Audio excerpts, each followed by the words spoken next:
Assalamualaikum warahmatullahi wabarakatuh. Waalaikumsalam warahmatullahi wabarakatuh. Makasih ya teman-teman masih di sini buat nyaksiin presentasi saya. Nama saya Amanda. Di sini saya bakal ngebahas tentang apa sih OOP Basic, apa itu asosiasi agregasi, inner class, inheritance, polymorphism, statik, dan kelas abstrak di Java. Nah, kita langsung aja nih ke OOP Basic. Apa sih OOP itu? Ada yang tahu nggak? Enggak. Nih, OOP atau program berorientasi objek adalah sebuah paradigma pemrograman yang berorientasikan ke objek. Nah, semua atribut, prosedur, dan fungsi dibungkus dalam objek. Interaksi tiap data, prosedur, dan fungsi dilakukan melalui objek. Makanya dia disebut pemrograman berorientasi objek karena semuanya menggunakan objek.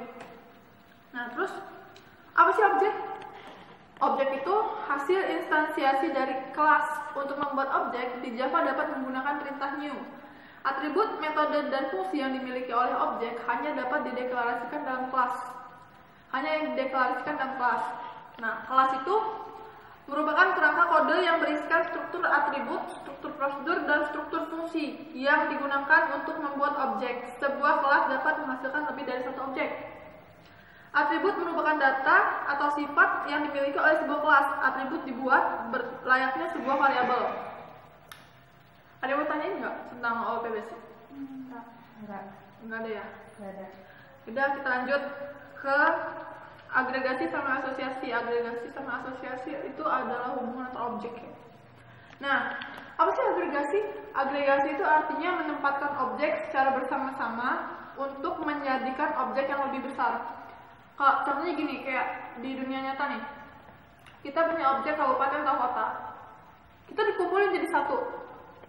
Nih, dikumpulin jadi satu, dijadiin objek yang lebih gede lagi, yaitu objek provinsi. Itu kalau agregasi.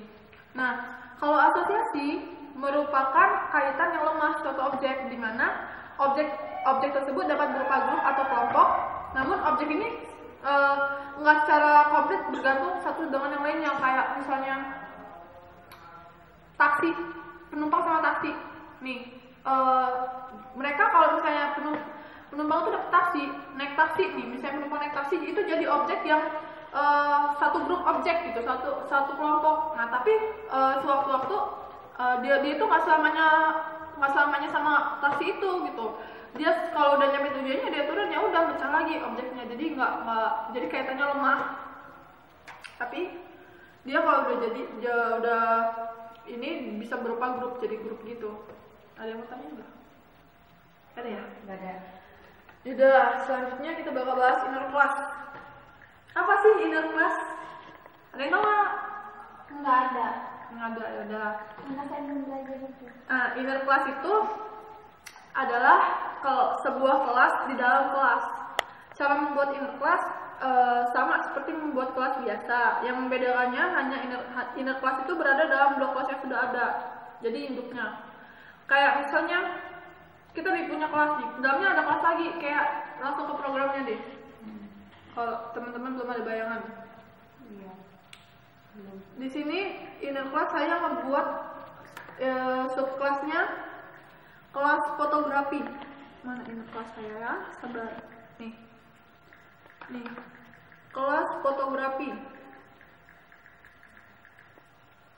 Nah, dia loading. Nih, sebelumnya saya mau jelasin dulu. Yang mana sih yang namanya kelas ini nih? Kelas nih. Public class fotografi. Ini kelas namanya. Yang mana sih yang namanya atribut? Nih, atribut nih. Nih, string jenis ini atributnya. Yang mana sih yang namanya fungsi? Kalau fungsi itu dia menghasilkan nilai. Biasanya sih di sini juga dia menghasilkan nilai. Kalau prosedur itu dia menampilkan data yang diingin aja. Nah, yang mana sih yang namanya objek? Nanti kita bakal ketemu yang namanya objek. Di sini kita bakal bahas inner class dulu. Di subkelasnya kita punya kelas fotografi. Nah, di dalam kelas fotografi kita bikin kelas lagi nih, public class kamera. Nah, ada kelas kamera, fotografi sama kamera. Jadi dalam kelas fotografi ada kelas kamera, di mana inner class ini berfungsi untuk menunjang kelas subkelas, kelas induknya. Jadi dia menunjang kerja induknya. Jadi kan kalau misalnya dalam fotografi gitu, kita butuh gear nih. Misalnya kita ada handphone, ada kamera. Jadi dia menunjang loh, kita bisa lebih mahir lagi gitu di dalam itu. Buat ngeraninnya kita bikin main class-nya. Nih buat ngejalaninnya kita bikin objeknya di main class. Nih fotografi new. Nih ini namanya objek. Buat ngeraninnya kita panggil ininya inner class-nya nih, kelas induk, inner class B objeknya kamera nih. Kamera ini berarti inner class-nya. Jadi B set jenis DSLR. Jadi dia bakal running keluarnya DSLR. Jadi sama aja. Dalam kelas fotografi kamera jenisnya DSLR. Gitu. Jadi gunanya apa tadi? Masih ingat gak? Jadi gunanya inner class itu menunjang kelas induknya. Gitu. Ada yang mau tanya nggak? Berarti itu kalau kita nggak bikin main kelasnya nggak bisa di running ya? Nggak bisa, soalnya kita belum bikin objeknya kalau misalnya nggak bikin main kelasnya itu. Coba itu di running. Nih, kita running ya.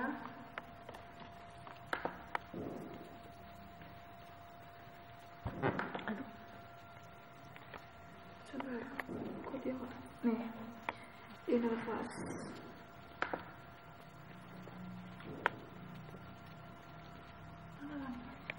Kok dia nggak running? Sabar. Lagi running nih, lagi proses. Agak lama ya. Nah, sukses. Dia keluar DSLR, soalnya kita ngetikin DSLR.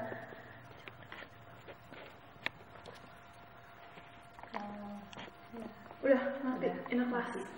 Nah, selanjutnya kita punya, abis inner class itu kita punya, salah slide. Sabar. Kelihatan. Nih, kita punya inheritance. Apa sih inheritance itu? Inheritance itu pewarisan. Pewarisan mendefinisikan suatu kelas baru dengan mewarisi sifat kelas yang sudah ada. Setiap kelas dapat mewarisi ke lebih dari satu kelas, namun setiap kelas hanya dapat mewarisi satu kelas. Di Java pewarisan dapat menggunakan kata kunci extend. Nah, kayak misalnya gini, kalau contohnya, kayak kita punya kelas orang tua sama kelas anak. Orang tua ini punya anak 2 misalnya. Nah, orang tua ini bisa mewarisin ke 2 anak tersebut. Bisa lebih dari satu kelas. Jadinya 2 kelas itu bisa. Tapi masing-masing anak ini cuma bisa mewarisi satu kelas doang gitu. Ya, mewarisin dari orang tua aja, nggak bisa dari yang lain. Gitu nih. Kita mau program inheritance saya bikin nih. Ini kelas induknya, kelas orang tua, public class orang tua, string nama. Terus kita bikin kelas anaknya. Nih, public class anak, extend orang tua. Jadi anak mewarisin kelas orang tua. Buat ngeruningnya kita bikin main class.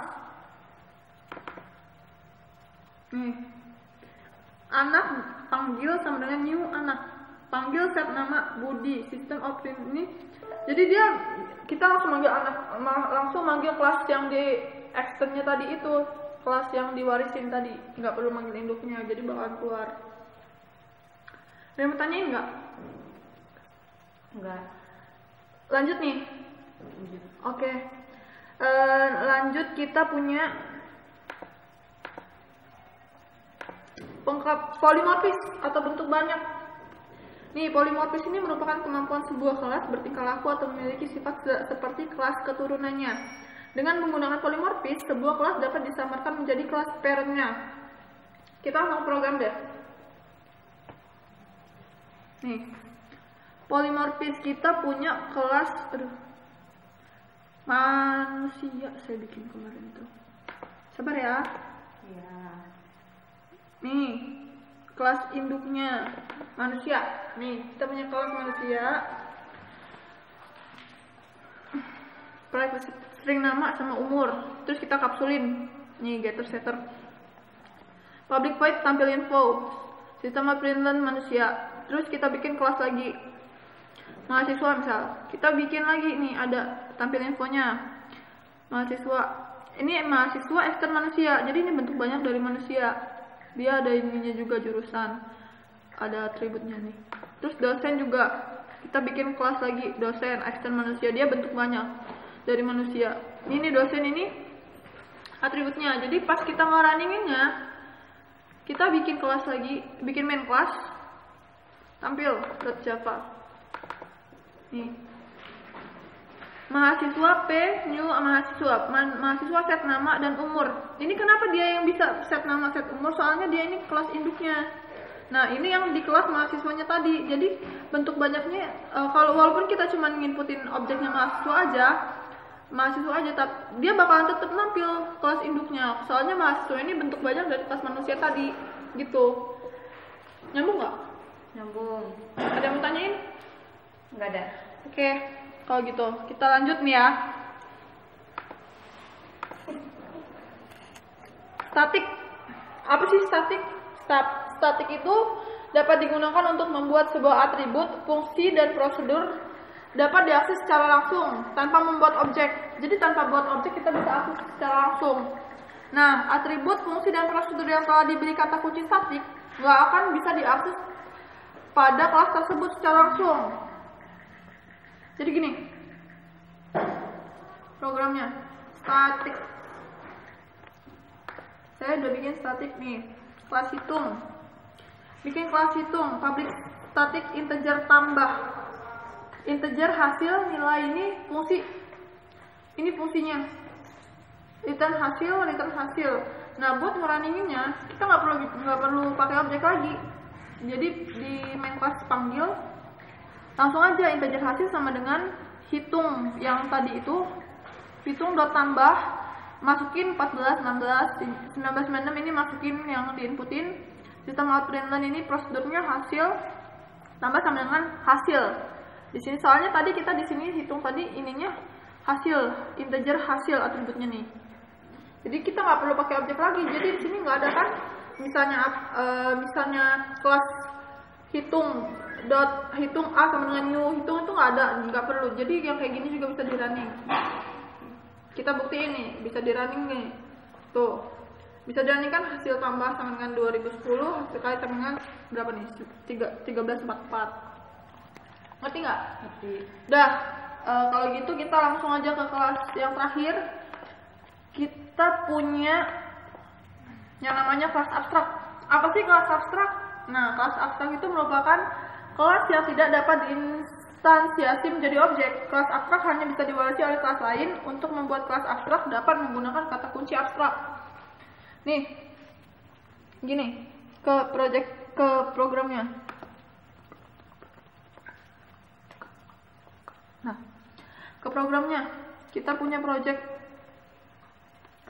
kelas abstrak nih, contoh abstrak. Kita bikin nih public abstrak. Ini kata kunci abstrak ini yang jadi ini namanya kelas abstrak karena dia pakai kata kunci abstrak.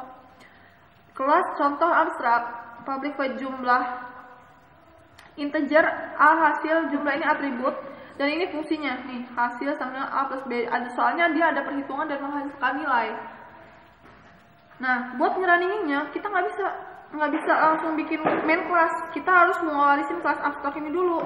Jadi kita buat kelas lagi buat mewarisinnya.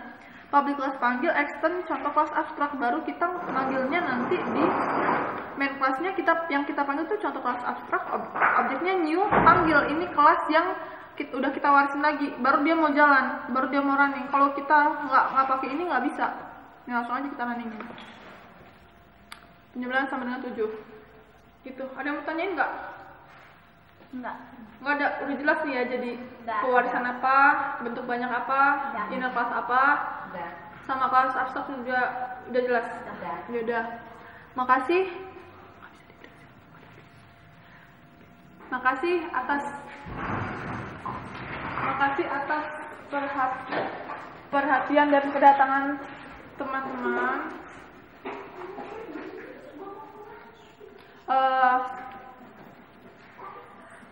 Makasih atas kedatangan teman-teman.